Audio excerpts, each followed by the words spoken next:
تصور کریں آپ نے اپنی زندگی بھر کی ساری کمائی سے ایک ایسا مہنگا اور خوبصورت گھر خریدا ہو جس پر متعلقہ ذمہ دار ایجنسیوں اور مختلف سرکاری محکموں کی جانب سے اس گھر میں اپنی فیملی کے ساتھ ادھر آپ نے رہائش اختیار کی اور ادھر عدالت عظمیٰ آپ کا گھر گرانے کا حکم نامہ جاری کر دے تو آپ کے دل پر کیا گزرے گی؟ یقیناً آپ کے دل پر ایک قیامت سی گزر جائے گی۔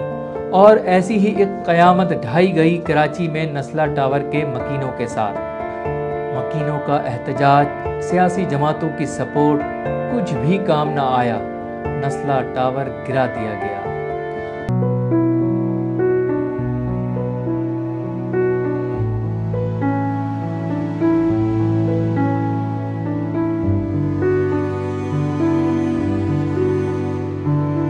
آخر سپریم کورٹ کو کیوں رحم نہیں آیا نسلہ ٹاور کے مکینوں پر جنہوں نے اپنی جمع پونجی لگائی تھی اپنا گھر بنانے پر اور یہی ایک چھت کا سایہ رہ گیا تھا ان کے سر پر، یہ جانتے ہوئے بھی کہ اس کے چھن جانے پر وہ ہو جائیں گے در بدر، پھر بھی قیامت ڈھانے کا فیصلہ صادر فرما دیا گیا، حالانکہ قصور کسی اور کا تھا اور سزا کسی اور کو ملی، یعنی کرے کوئی اور بھرے کوئی۔ آخر سپریم کورٹ نے نسلہ ٹاور کی ڈیمولیشن کا فیصلہ کیوں کیا؟ حقائق جاننے کے لیے ہمیں اس واقعے کے پس منظر میں جانا ہوگا۔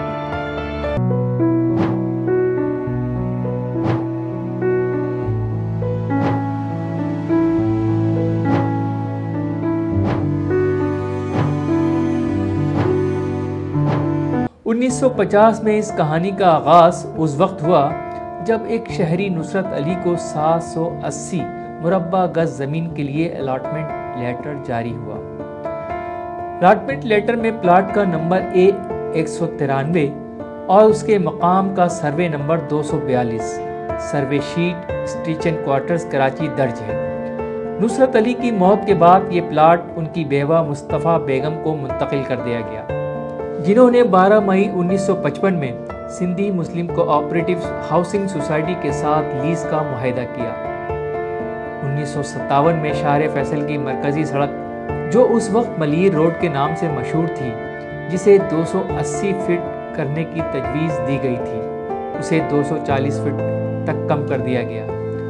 نسلہ ٹاور کے مالک کے دعوے کے مطابق 27 دسمبر 1957 کو کراچی کے چیف کمشنر نے ایک نوٹیفیکیشن کے ذریعے سڑک کے ہر طرف 40 فٹ یعنی 20 فٹ سے زائد جگہ SMCHS کو الاٹ کی، جس کے نتیجے میں اسے اپنے ممبران کو الاٹ کر دیا گیا۔ چنانچہ پلاٹ نمبر A193 کا رقبہ 264 مربع گز بڑھنے سے 1044 مربع گز بن گیا، لیکن پلاٹ نمبر A193 کا لیز پر دیا گیا رقبہ 780 گز ہی رہا، کیونکہ لیز میں مزید 264 مربع گز کو شامل کرنے کے لیے ترمیم نہیں کی گئی۔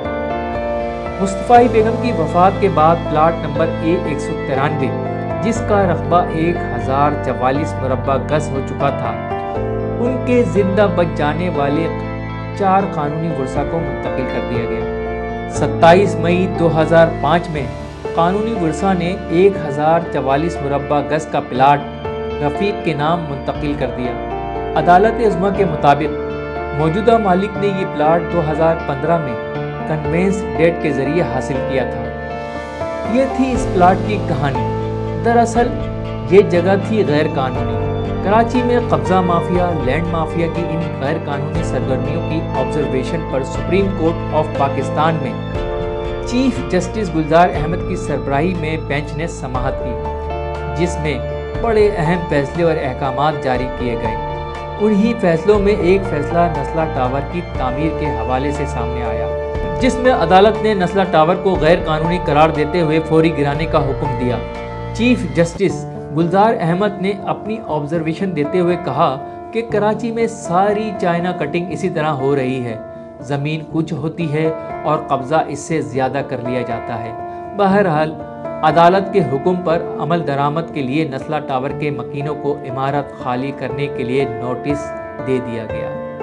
عمارت کے مکینوں اور عمارت کے مالک نے عدالت سے نظر ثانی کی درخواست کی، مگر عدالت نے اپنے فیصلے کو برقرار رکھا۔ شروع میں نسلہ ٹاور کے مکینوں کی جانب سے زبردست احتجاج دیکھنے میں آیا۔ ان کا کہنا تھا کہ انہوں نے لاکھوں نہیں کروڑوں روپے دے کر تمام محکموں کی NOCs دیکھنے کے بعد اپارٹمنٹ خریدے ہیں۔ وہ نسلہ ٹاور کو کسی بھی قیمت پر گرنے نہیں دیں گے، چاہے اس کے لیے انہیں اپنی جان ہی کیوں نہ دینا پڑے۔ سیاسی اور سماجی تنظیموں کی جانب سے نسلہ ٹاور نہ گرانے کے لیے حمایت بھی کی گئی، لیکن وہی ہوا جس کا فیصلہ عدالت کر چکی تھی اور آخر کار نسلہ ٹاور گرا دیا گیا۔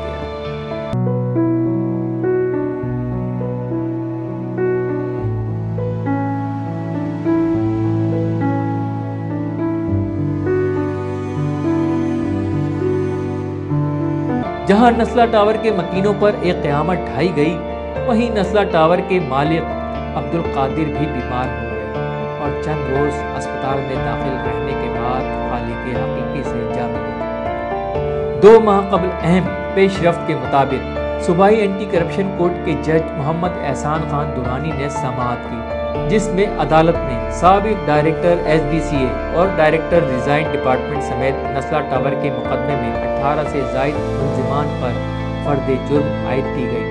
ملزمان کی جانب سے صحت جرم سے انکار پر عدالت نے تفتیشی افسر اور گواہوں کو نوٹس جاری کیے اور گواہان اور تفتیشی افسر کو آئندہ پیشی پر طلب کر لیا، جبکہ عدالت نے سابق DG SBCA منظور قادر کاکا سمیت 4 ملزمان کو اشتہاری قرار دیا ہے۔